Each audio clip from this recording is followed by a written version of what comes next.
प्राध्यापक शिवाजी उसे यांच्या आता युद्ध आंदोलन आहे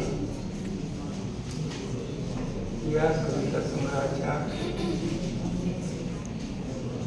प्रकाशन समारंभाचे अध्यक्ष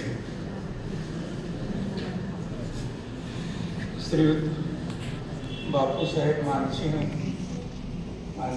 पवार यांनी या कविता संग्रहाचा परिचय आपल्याला करून दिला, समीक्षा केली असं म्हणूया. डॉक्टर राजकुमार यल्लावार हे परळीहून आलेले आहेत, ते मुद्दाम सांगतो. बरोबर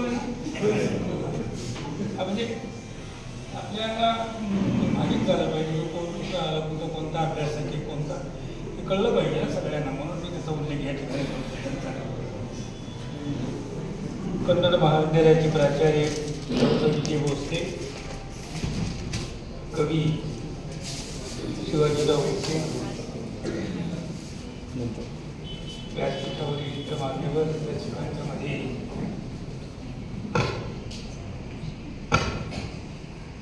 बसलेले चरित्रकार आत्मचरित्रकार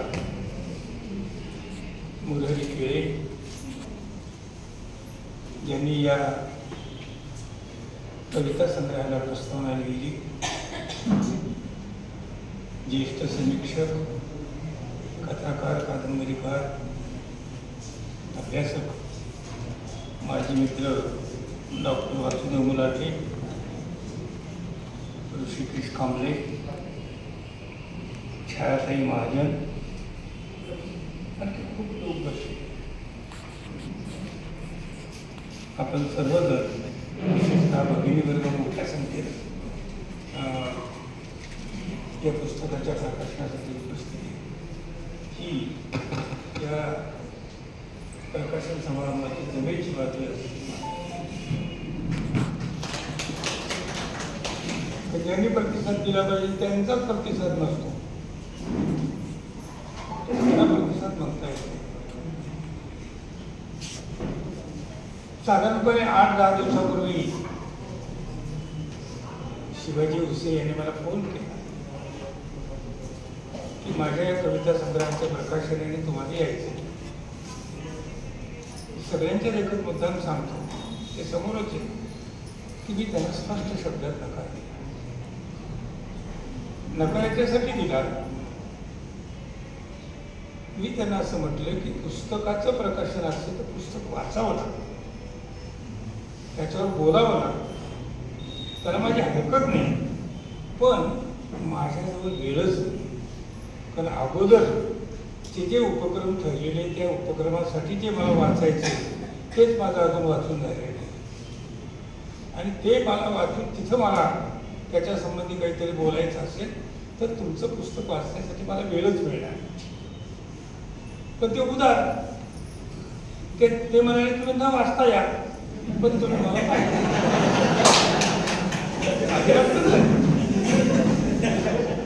माझ्या हे मी फोटो असणार नाही, खरंच सांगतो. त्यांच्या देखील मी फोटो कसं काय बोलतो,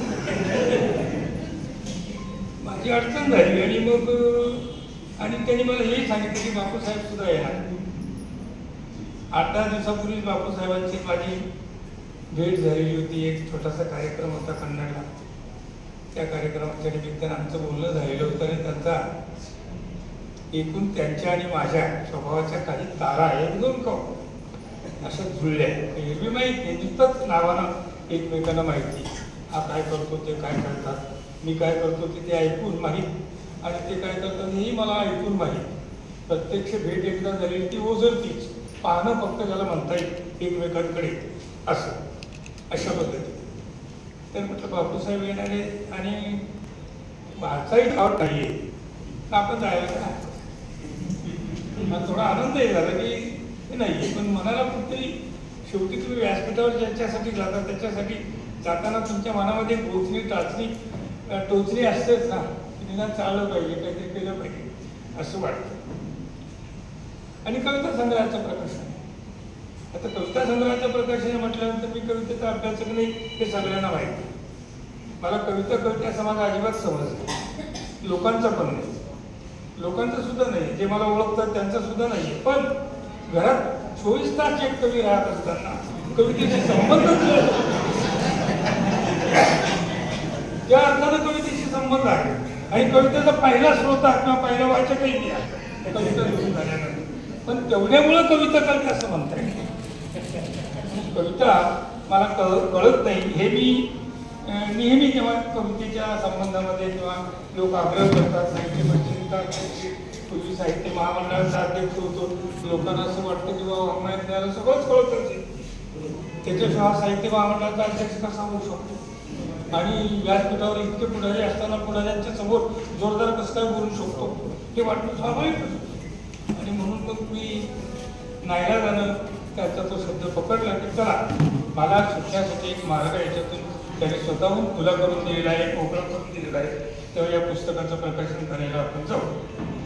बापूसाहेबांची उपस्थिती हे आणखी एक आकर्षण होतं. त्यानुसार मी हो म्हटलं, त्याने एक पुस्तक आणून दिलं. पण खरोखरच त्याच्यात विनोदाचा भाग नाही, इतर कार्यक्रम असल्यामुळं आणि इतर पुस्तक वाचायची असल्यामुळं मला वेळच मिळाला. आज या साखरपुड्याहून आल्यानंतर मी एक अर्धा तास एक तास ते पुस्तक चालत होतो. जेव्हा मला फोन आला की मी तुम्हाला घ्यायला येतो, त्यावेळेस मी पुस्तकच चालतो. काहीतरी आपल्याला त्यातलं थोडंफार कळलं पाहिजे आणि तिथं सांगता आलं पाहिजे अशी त्या पाठीमागची माझी भूमिका होती. आणि मी जे सांगतो की मला इतर पुस्तकं वाचायची होती ती अतिशय मोठ्या माणसांची, जगभर ज्यांचं नाव आहे अशांची पुस्तकं मला वाचायची होती. त्यांच्याकडे मला न वाचता जाता येणं शक्य नव्हतं. उदाहरणार्थ जागतिक पर्यावरण शास्त्रज्ञ माधव गाडगे, त्यांचं आत्मचरित्र मला वाचायचं होतं, त्यांना पुरस्कार द्यायचा होता. त्यांनी नकार दिला की मी आता काही येऊ शकत नाही औरंगाबादला माझ्या प्रकृतीमुळे, आम्हाला त्यांच्या घरी जाऊन पुण्याला तो द्यावा लागला. तर तिथं काही ते बोललं पाहिजे की नाही त्यांच्या पुस्तकाच्या निमित्तानं किंवा मी वाचलं याच्यात असं येतं सह्याद्रीवरती त्यांचं संबंध येईल प्रचंड काम आहे त्यांचं. मी काही तुम्हाला सांगण्याची गरज नाही, ते मी वाचत होतो. आणि ते पुस्तक यांच्या पुस्तकासारखं लहान नाही, ते मला मोठं पुस्तक 500 पानांचं पुस्तक. पहिली 70-75 पानं आपल्याला गती येईपर्यंतच आपण थकून जातो असं ते पुस्तक होतं. अनेक त्याच्यात अतिशय चांगल्या गोष्टी आपल्या जगण्यासाठी उपकार ठरतील अशा प्रकारचे होते ते पुस्तक. दुसरा पुरस्कार जो होता तो माणूस नाटकातला रंगभूमीवरचा आजचा माझ्या दृष्टीने आजचा सर्वश्रेष्ठ अशा प्रकारचा त्याची ती नाटकं शोधणं. घरात एकच नाटक सापडलं मला पाहिजे, कारण मी नाटकाचं वाचक, नाटकं वाचायला आवडतात. आता अलीकडे नाटकं छापलीच जात नाही, त्यामुळे वाचण्याचा मुद्दाच आहे. ते पुस्तकच मिळत नव्या नाटक मिळतच नाही. जी जुनी आहे ती आहे, पण एक घरामध्ये त्यांचं पुस्तक सापडलं, त्यांचे संदर्भ शोधणं वगैरे हे सगळं करणं आणि मग पुरस्कार देताना त्यांच्या संबंधी थोडंसं बोलणं. आता वयस्क माणसांना राहिल्यामुळे पुरस्कार सुद्धा माझ्याच हस्ते मला त्यांना द्यावा लागला, म्हणजे बोलण्याची वेळ आली. तर त्याच्यात मी आलो. आणि म्हणून मी शिवाजीचं पुस्तक मला वाचायचं नव्हतं असं नाही, मला वाचायचं, पण म्हणून मी त्याला नकार देत होतो. पण ते त्यांनी काही माझा पिच्छा सोडला नाही आणि माझा शब्द घेतला. त्या शब्दानुसार या ठिकाणी आता मी तुमच्यासमोर उभा आहे. शिवाजीचा शिवाजीला मी साधारणपणे 15 वर्षांपासून मला ते नाव माहीत होतं. 10 वर्षापासून आमचे खूप संबंध आले आणि वाढत गेले. आणि हा मुलगा काहीतरी करतो, मी मुलगा म्हणतो पण माझ्या मुलांच्या वयापेक्षा त्यांचं वय कमी. हा मुलगा काहीतरी करतो आणि सगळी आपलीच मुलं असतात, ती सगळी लिहिणारी हे करणारी सगळं मराठवाडाभर आणि महाराष्ट्रभर जी तरुण मुलं असतात ती सगळी मुलं मुली ती आपलीच असतात. त्यांच्या लेखनाकडे ते काय करतात, त्यांच्या कामाकडे कुतूहलानं आपण पाहिलं पाहिजे. आणि जिथं त्यांच्या पाठीवर थाप मारायची संधी असेल त्यावेळेला ती मारली पाहिजे. तर त्याला प्रोत्साहन दिलं पाहिजे. त्यांच्या हातून उद्या काही चांगलं घडून शकतं. महत्त्वाचं अशा प्रकारचं त्यांच्या हातून घडून शकतं. हा उद्देश आमच्या वयामध्ये असणाऱ्यांनी हा उद्देश ठेवला पाहिजे आणि या नजरेनंच या सगळ्यांच्याकडे पाहिलं पाहिजे. म्हणून शिवाजी हा मला माझ्या मुलासारखा आहे. माझ्या जे कोणी आवडते 4 लेखक ते त्यातला शिवाजी आहे आणि शिवाजीला त्याच्यामुळं नाही म्हणणं शक्य नव्हतं. शिवाजीचं ते टिफन नावाचं जे त्रैवाचिक आहे त्याच्या काही प्रति काही श्रीरामचं त्यावेळी ते चालले आणि शिवाजीच्या दृष्टीचा प्रत्यय मला असं वाटलं की हा नवीन विषय निवडतो, काहीतरी करू इच्छितो खास, हा खरा कार्यकर्ता. कदाचित त्यांना मी कवी म्हटलं आणि कार्यकर्ता म्हटलं तर राग येईल, पण राग येण्याचं काही कारण नाही. मी त्यांचं मनोगत या पुस्तकातलं घाई वाटलं. जे इथं ते बोलले, इथं जे बोलले ते त्यांनी मनोगतच सांगितलं, ते जे लिहिलेलं आहे ते सांगितलं, त्याच्यात थोडं जास्त आहे, तुम्हाला कमी सांगितलं पण त्याच्यामध्ये थोडं जास्त आहे. आणि त्यांनीच त्यांची कविता कशी वाढत गेली वगैरे हे सगळं त्याच्यामध्ये सांगितले. मुलाटे सरांची जी प्रस्तावना आहे, आता ते मित्र आहेत, मुलाट्यांच्याबद्दल काय बोलायला तुम्हाला ती प्रस्तावना जर आपण वाचली तर शिवाजीची कविता आपल्याला सगळी कळली असं आपण म्हणणार. ती चांगली प्रस्तावना आहे. एखाद्याला इतका चांगला प्रस्तावनाकार मिळणं एखाद्या पुस्तकासाठी की त्या कवीचं नाही, त्या पुस्तकाचं भाग्य, त्या पुस्तकाचं ते भाग्य. आणि म्हणून या पुस्तकाला ते भाग्य लाभलेलं आहे. खमू शिंदे मराठीतले, मराठवाड्यातले तर आहेच, पण महाराष्ट्रभर ज्यांना यांची ख्याती आहे. पण आपण मराठवाड्यापुरतं बोलायचं झालं तर अग्रगण्य अशा प्रकारचा आणि ज्येष्ठ जे त्यांनी पाठ टाकलं या पुस्तकाची. त्यांची एक पद्धत, त्यांच्या शैलीनं भाऊ शिंदे जात असतात, पण त्यांची पाठ त्या पुस्तकाची पाठ टाकणं एवढ्या जवळच्या बाजू त्या परस्परच आपल्यापर्यंत पुस्तकात न शिरलं. पुस्तकात शिरायची कवितांकडे जाण्याची गरज नाही. मुलांनी संबंध काय या कवितेमध्ये आहे, या कवितेचा पिंड कशाचा आहे, आणि त्यांनी स्वतः सुद्धा माझा पिंड हा कार्यकर्त्याचा शिवाजीला त्यांच्या मनोगतामध्ये म्हटलेलं आहे की नाही. कार्यकर्त्याचा आणि कार्यकर्त्याची कविता जशी असते तशा पद्धतीची. कार्यकर्त्याला काहीतरी सांगायचं असतं, काहीतरी शिकवायचं असतं, काहीतरी लोकांच्यापर्यंत पोहोचायचं असतं, आणि त्या लोकांच्यामध्ये एक प्रकारची चेतना निर्माण करावी असा त्या लेखना पाठीमागचा हेतू होतो. आणि तो हेतू घेऊन याच्या संबंध लेखन झाले. आणि काही शीर्षकं तुम्हाला नंतर सांगणार आहे, वाचून दाखवणार आहे 2-4-5-7 कवितांची. तर हेतू जर तो असेल तर तो हेतू समोर ठेवून केलेलं लेखन हे गद्याच्या पातळीवर जाणार. त्याचा आक्षेप खरा जरी असला, म्हणजे कसं आहे, प्रस्तावना लिहित असताना एका अर्थानं आपण पाठीवर थाप मारतो, पण लिहिणाऱ्यावर सुद्धा मर्यादा पडतात. लिहिणाऱ्यावरही मर्यादा पडतात, कारण उपचाराचा भाग त्याच्यामध्ये मोठा असतो. आणि उपचाराच्या भागामध्ये फार ठोकायचं नसतं, फार टीका करायची नसते. काही सापडलं तरी, काही त्याच्यामध्ये सापडलं तरी ठोकायचं नसतं, कारण टीका करायची नसते. हलक्या हाताने जाता जाता एखादी तेवढं त्यांनी केलं तर त्याच्यात नाही तर मग त्यांच्यावर सुद्धा आक्षेप आला. जवळचा हे कार्यकर्ते चळवळीतले आहेत आणि शिवाजी चळवळीतला कार्यकर्ते, एका चळवळीच्या समीक्षकाला दुसऱ्या चळवळीतल्या कवीची फारच स्तुती केली अशा प्रकारचा आरोप त्यांच्यावर आला. म्हणून त्यांनी वस्तुनिष्ठपणाने त्यांना जे वाटतं, जे भावलं, जे जाणवलं ते याच्यामध्ये लिहिले. जाता जाता कुठेतरी आपलं जे उणेपण जे काय असेल ते उणेपण सांगण्याचा प्रयत्न त्यांनी केला. त्याचा उल्लेख यल्लामाडे यांनी केला. यल्लामाडाने आपल्याला या संबंध पुस्तकाचं म्हणजे माझा उल्लेख त्यांनी जो आधी केला आहे किंवा तुम्ही आधी बोला, पद्धतच नाही.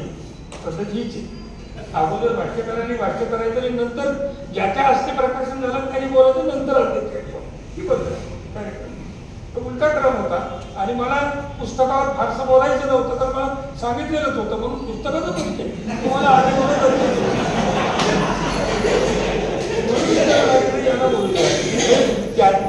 त्यांच्या बोलण्यामुळे पुस्तकात काय हे मलाही कळलं ना.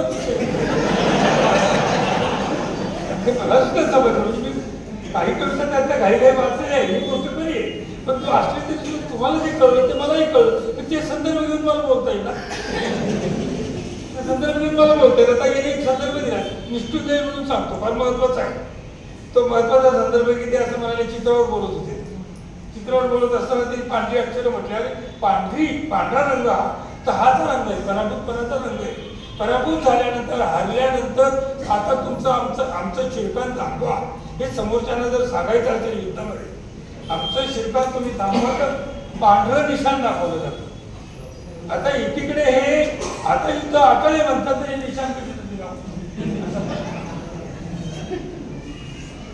जर इतकं आटळे तर मग हे पांढरं निशाण दाखवू नका, कारण युद्ध करण्यापूर्वीच तहाचं निशाण फडकवलं जातं. आणि म्हणून त्या चित्रकारांना का केलं मला माहित नाही. आमच्या तालुक्यातला आहे, शिरोडचा आहे, आमचं मित्र पण आहे. त्याच्यामुळं त्याच्याकडून जर चुकीचं झालं तर मी माझ्या पत्रात आणि तो माझा माणूस तुम्ही पण माझ्या तुम्हाला कसं कळलं नाही आता मला प्रश्न. असा माझा प्रश्न आहे. ते शिवाजी कार्यकर्ता आहे, त्यांनी आपली कविता कशी हे नेमकेपणानं सांगितलेलं आहे आणि कार्यकर्त्याची कविता जशी असावी अशा पद्धतीची ही कविता आहे. त्यामुळं तिच्यामध्ये ती गद्याच्या पातळीवर जाणारच, कार्यकर्त्याची कविता म्हटल्यावर गद्याच्या पातळीवर जाणारच आणि म्हणून तिच्यामध्ये कवितेमध्ये जे जरी वृत्तामध्ये किंवा त्याच्यामध्ये ती लिहिलेली नसली, फक्त छंदामध्ये ती कविता जरी लिहिलेली असली तरी एक अंतर्गत अशा प्रकारची लय कविता असतेच. अगदी श्रेष्ठात ते श्रेष्ठ कवी सुद्धा मुख्य छंदामध्ये जेव्हा लिहितात तेव्हा त्यांच्या कवितेमधली लय ही लक्षात घेतलीच जाते, ती अंतर्गत असते. ती अंतर्गत लय यात आहे की नाही हे आपल्याला पाहावं, हे आपल्याला पाहावं. अंतर्गत लय जर असेल तर ती कवितेच्या पातळीवर आली, मग तिला आपल्याला कविता सरसकटपणानं म्हणता येईल. पण अंतर्गत लयही नसेल थोडीही तर मग ती गद्याच्या पातळीवर गेली. त्यांचं विधान आपल्याला मुलाटे सरांचं विधान जे ते आपल्याला मान्य करावं लागतं. या पुस्तकामध्ये एकूण 42 कविता आहेत. त्या 42 कवितांच्या मध्ये 100 पानं कवितांची आणि बाकीची प्रस्तावना आणि त्यांचं मनोगत याच्यासाठी त्यांनी खर्च केलेली आहे. त्या सगळ्या कविता त्याचे विषय जर पाहिजे, काही 5-7 कविता यांनी सांगितलं ते बरोबर आहे, व्यक्तिचित्रणात्मक अशा प्रकारच्या कविता आहेत. बाकी सगळ्या कविता सामाजिक करण्याच्या आणि मुख्यतः ते खेड्यात पाडणे, शेतकऱ्यांना मुलांना पाडला, त्या पर्यावरणाची त्यांची नाळ ही जन्मतः जुळलेली आणि पूर्णपणाने ते त्याच्यामध्ये ते व्यक्तिमत्व विरघळलेले मुरलेलं आहे आणि म्हणून त्यांच्या प्रश्नाबद्दल त्यांना आस्था आहे.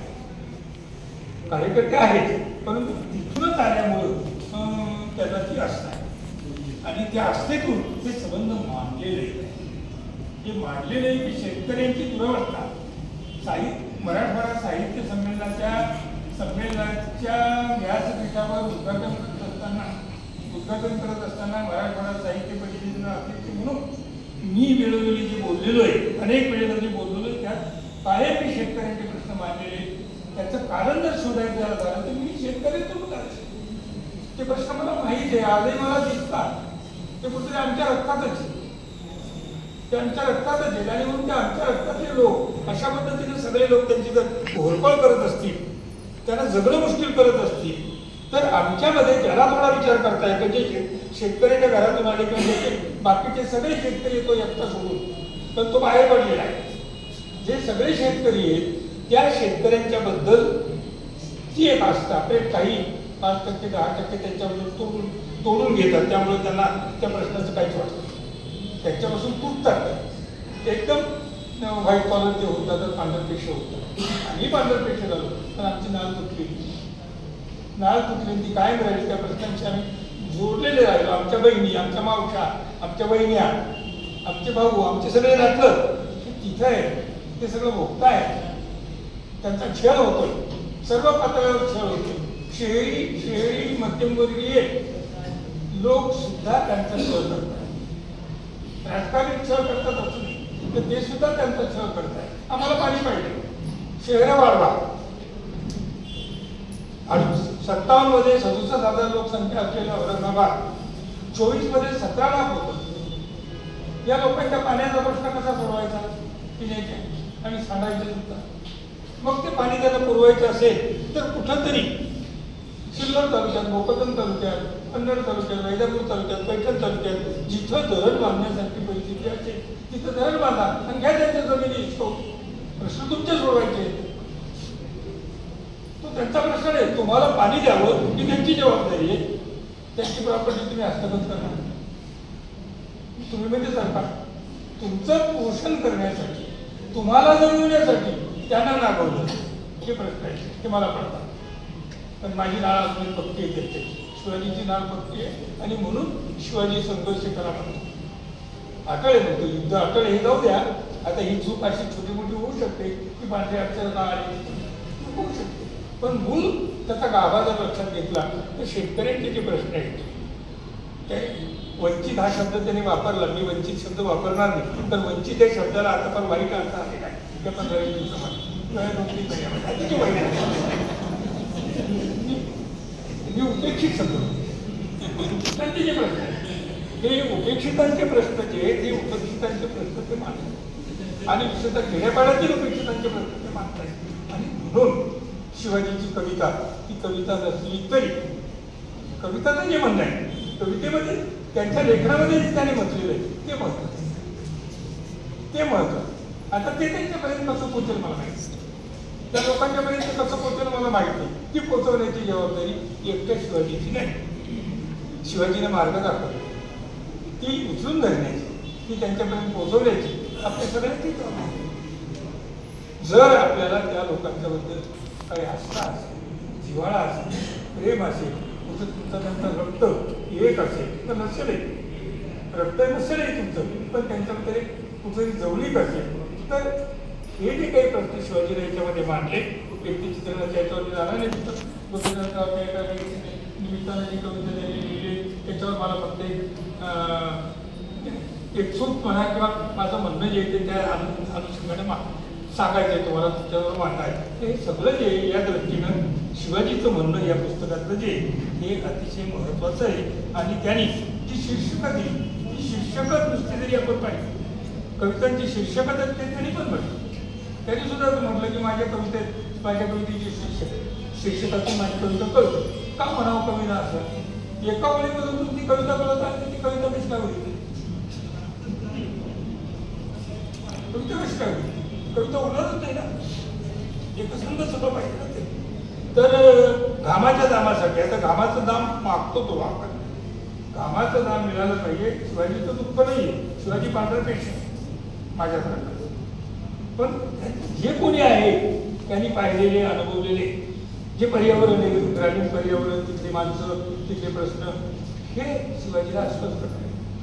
आणि म्हणून घामाचं दाम कवितेचं नाव आहे. घामाच्या दामासाठी तयार राहा.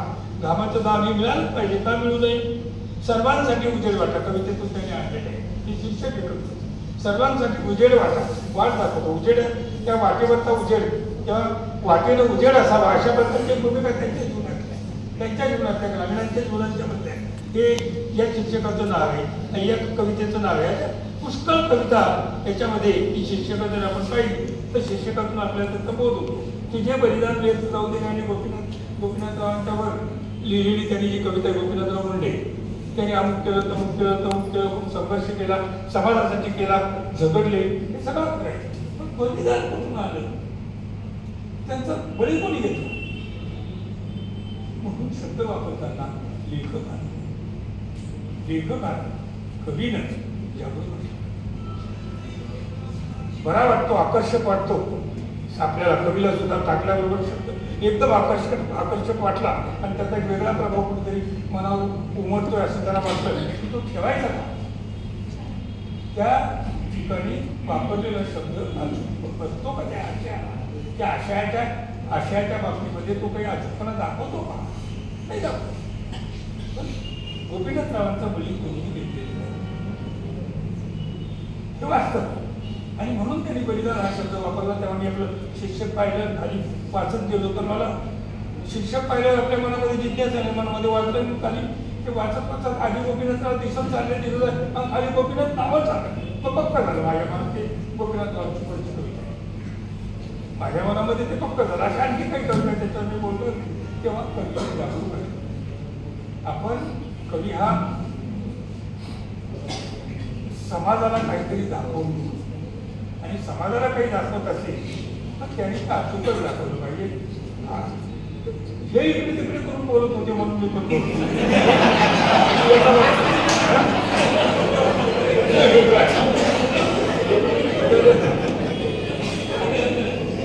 समाजाला जर तुम्ही ते दाखवत असाल तर समाजासमोर असं राहू नये. कवीनं शब्द वापरताना खबरदारी घेतली पाहिजे. अनेक वेळेला आपलं लेखन करून वाचून पुन्हा पुन्हा वाचून हे बरोबर आहे की नाही हे पाहिलं पाहिजे. तुम्ही जर केशवसुतांचा संग्रह काढून पाहिला तर केशवसुतांच्या एका कवितेचा हस्ताक्षर त्याच्यामध्ये दिले तर केशवसुताने असं पुढून वर तिचा शब्द लिहिला असं बोलून दुसरा शब्द वर लिहिलेला आहे. मर्लेकरांनी सुद्धा अशा पद्धतीने दुरुस्त्या केलेल्या आहेत. हे झाले 2 कवी. आता तिसरा माझ्या घरातला कवी. माझ्या घरातले कवी, माझ्या घरातला कवी इतका अस्वस्थ होतो, इतका अस्वस्थ होतो, चुकीचा शब्द वापरला गेला असेल तर 10-10, 12-12, 15-15 दिवस, 6-6 महिने तो मनातल्या मनात संघर्ष करतो आणि कधीतरी तो शब्द सापडून खोडून मग तिथं दुसरा शब्द घेऊन नंतर ती कविता मागते. काही काय एवढी घाई काय, कवीला घाई का इतकी थांबा ना, थोडं थांबा आणि परिपूर्ण करा. म्हणून शब्दांचा वापर करताना आपण वापरलेला शब्द हा नीटपणानं वापरला गेला की नाही, नसेल तर तो आपण दुरुस्त केला पाहिजे. त्यासाठी कोणता वापरला पाहिजे ताबडतोब सुचणार नाही. थांबा एक दिवसानं, कधीतरी काही काळानंतर तो तुम्हाला थांबेल. मुलाटी जर बरोबर बोलतो का नाही तर तो त्यामुळे वापरला पाहिजे असं मला वाटतं. तुम्हाला काय वाटतं मला माहीत नाही, पण माझी स्वतःची अशी धारणा आहे आणि मी माझ्या घरामध्ये हे नेहमी पाहतो. अवसान घालवू नका अशा पद्धतीची त्यांचं शीर्षक आहे. साथ द्या. साथ देता आली नाही तरी चालेल बाकीच्यांना, कारण आमच्यातले जे काही पांढऱ्यापेशी एक मोर्चावर त्यांची कविता आहे, बहुतेक त्यांचा तो मित्रच असावा. आणि मला इथं थोडी शंका यांनी उल्लेख केल्यामुळे की ते जिगेच आहे शिवाजीराव सांगतील ते, आणि नंतर त्याचं पथपरिवर्तनच केलं पाहिजे पूर्ण. मी येणार नाही मोर्चात म्हटलं आणि तो संपूर्ण जगलं त्याचं पुढचं मोर्चा मैदान, अशा प्रकारची एक कविता आहे. तर अवसान घालवू नका. म्हणजे माझ्या ठिकाणी जे काही उत्साह असेल, मी तुम्हाला जर सांगितला तर मला नावनेच करू नका. तुम्हाला माझ्यासोबत यायचं नसेल तर येऊ नका, पण मला माझं करू द्या ना. काय अशा पद्धतीची शीर्षक, अतिशय समर्पक अशा प्रकारची शीर्षक त्यांनी दिलेली एक गोपीनाथरावचं सोडून शीर्षक त्यांनी आपल्या कवितांना दिली. रडला नाही तर लढला पाहिजे, चळवळ शिकली पाहिजे. त्याच्यामध्ये त्याचा आशय असा आहे की रडला नाही तर लढला पाहिजे, पण चळवळ टिकली पाहिजे. कारण मराठवाडा ही चळवळीची भूमी आहे, ही परंपरेने त्यांच्याकडे आहे. वारकऱ्यांची चळवळ झाली, महानुभावांची चळवळ झाली. 60च्या दशकानंतर दलित साहित्याची चळवळ इथंच झाली.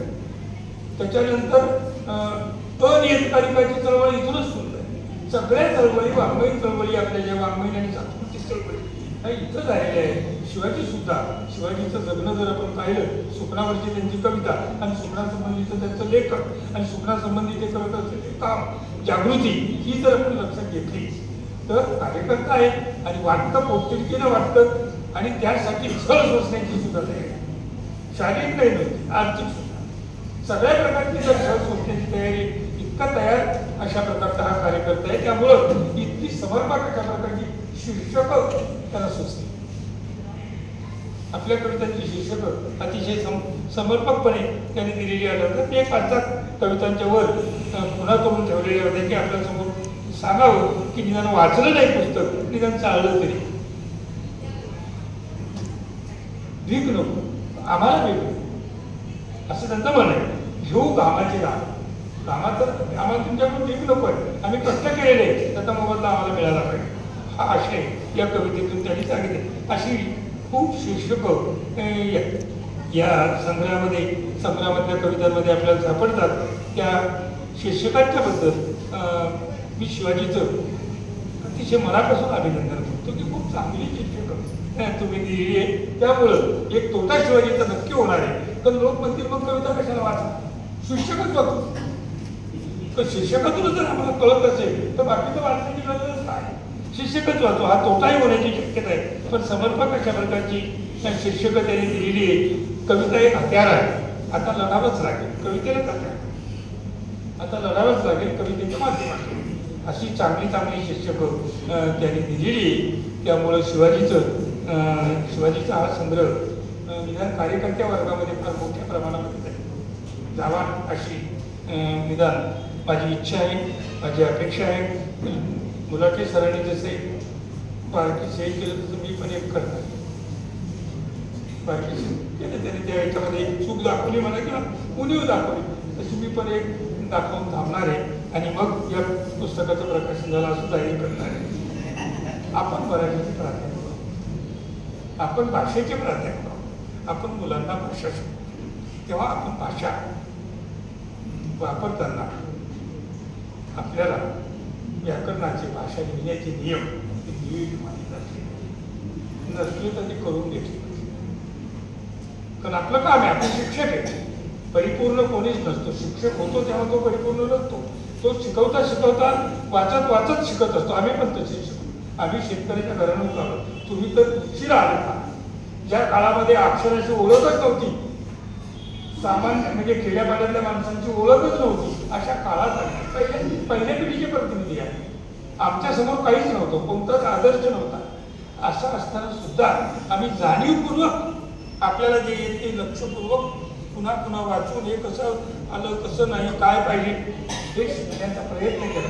आम्ही परिपूर्ण झालो की मला माहीत नाही, पण हे शिकण्याचा प्रयत्न आम्ही केला. आणि कमीत कमी चुका कशा होतील तिथपर्यंत तरी आपण गेलं पाहिजे असं कुठंतरी आम्हाला वाटत होतं. आणि त्या दिशेनं आम्ही जागरूक होतो, प्रयत्न करत होतो.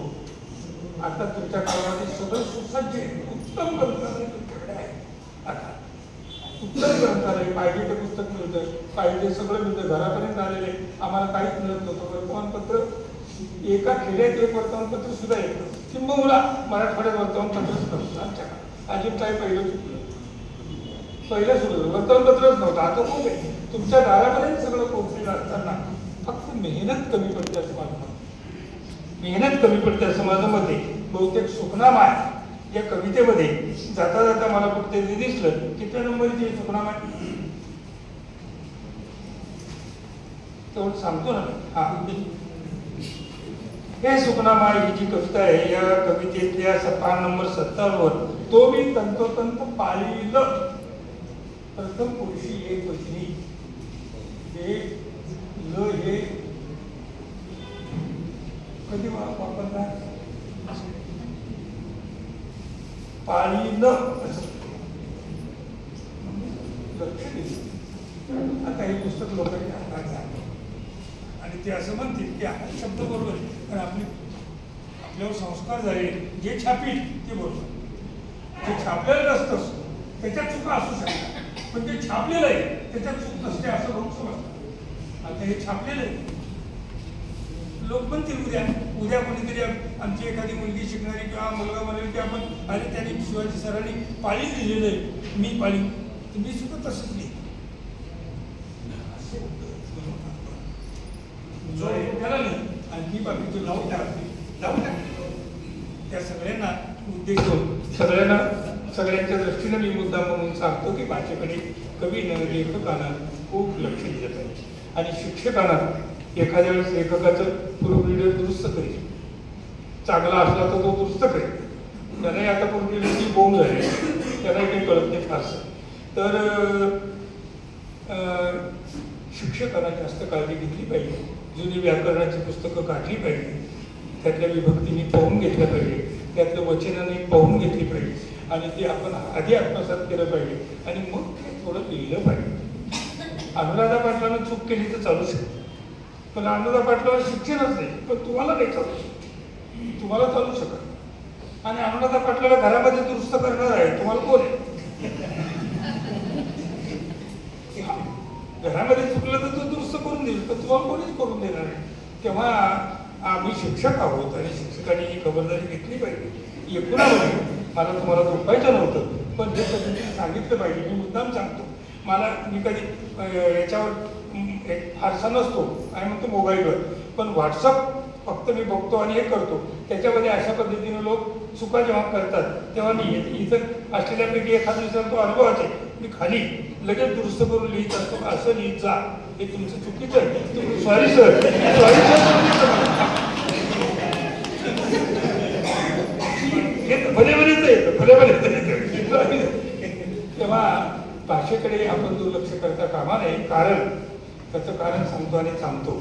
19व्या शतकामध्ये, छायाताई नीट आहे का, 19व्या शतकामध्ये इंग्रजी शिक्षण आपल्याकडे आल्यानंतर आपल्याकडे ज्याला काय म्हणता येईल, आपल्याला फॉर्मल एज्युकेशन ज्याला आपण म्हणतो, औपचारिक शिक्षण, हे औपचारिक शिक्षण आपल्याकडे नंतर सुरू झालं. तोपर्यंत आपल्याकडे शिक्षण नावाची गोष्ट नव्हती. आणि 19व्या शतकामध्ये संस्कृतच्या पाशातून मराठीला सोडवण्याचं आणि मराठी वाढवण्याचं काम हे ब्राह्मणांनी केले. आणि आता ब्राह्मणांनी त्याचा नाद सोडलेला आहे, ते सगळं बहुजनांकडे घेऊन जातं. तुम्ही बघा, आम्ही केलं, आम्ही 19व्या शतकामध्ये भरपूर आम्ही केलेलं आहे. आता आमची जबाबदारी उरलेली नाही. आमची पोरं आता फॉरेनला पाठवा, त्यांना मराठीची काही देणं घेणं नाही आहे. पण तुमची पोरं इथं राहणार आहे, तर तुमची भाषा टिकवणं, नीट लिहिणं, नीट करणं ही तुमची जबाबदारी. तुमची म्हणजे बहुजन समाजातून आलेल्या शिक्षकांची, बहुजन समाजातून आलेल्या प्राध्यापकांची ती जबाबदारी आहे. आणि त्यांनी जबाबदारीनं वागलं पाहिजे, जबाबदारीनं वागलं पाहिजे. आणि भाषा कशी वर्धित होईल, चाललेली आहे इथं सगळेच बोलतात, पण ती वर्धित कशी होईल, निदान टिकेल कशी. निजामी राजवटीमध्ये किंवा इस्लामी सत्तेमध्ये 652 वर्षे इथल्या समाजानं सत्वही दुसऱ्याची सत्ता असताना आणि त्याची संस्कृती तो लादत असताना, शेवटच्या टप्प्यामध्ये भाषाही लादत असताना, इथल्या समाजानं, अडाणी समाजानं जे कोणी त्यांना कोणाला लिहिता येत होतं ती भाषा जतन केलेली. मराठवाड्याचं वैशिष्ट्य कोणी मांडत नाही. मी माझ्या लेखात लिहिलेलं आहे की ही मराठवाड्यातल्या लोकांना कॉन्ट्रीब्युशन काय. पश्चिम महाराष्ट्रातले लोक आम्हाला विचारतात, तुमचं काय कॉन्ट्रीब्युशन आहे भाषेत. आमचं हे कॉन्ट्रीब्युशन 652 वर्ष पारतंत्र्यात राहून आम्ही आमची भाषा आहे तशी टिकवून ठेवली. टिकवून ठेवणं लहान गोष्ट नाही आहे, पण मोठी गोष्ट आहे. मग जरी या भूमीतले लोक करू शकतात, तर या भूमीतून आलेले आमच्या शिक्षकांनी करू शकतात. आमच्या शिक्षकांनी करावं, अशा प्रकारची अभ्यास करावा. विटाच्या भट्ट्या लावू नये. ठीक आहे, 2 लाख 2.5 लाख एक दुकानं चालू नाही. आपलं काम येईल, 2.5 लाख 2 लाख पगार मिळत असेल तर अभ्यास करावा, पोरांना नीट शिकवावं, लेखक व्हावं, कवी व्हावं, लोकांच्यापर्यंत ते पोचवावं, अशा प्रकारची अपेक्षा व्यक्त करतो. आणि आता इथं आठवलं आहे या पुस्तकाचं, या कविता संग्रहाचं प्रकाशन झालं असं जाहीर करतो.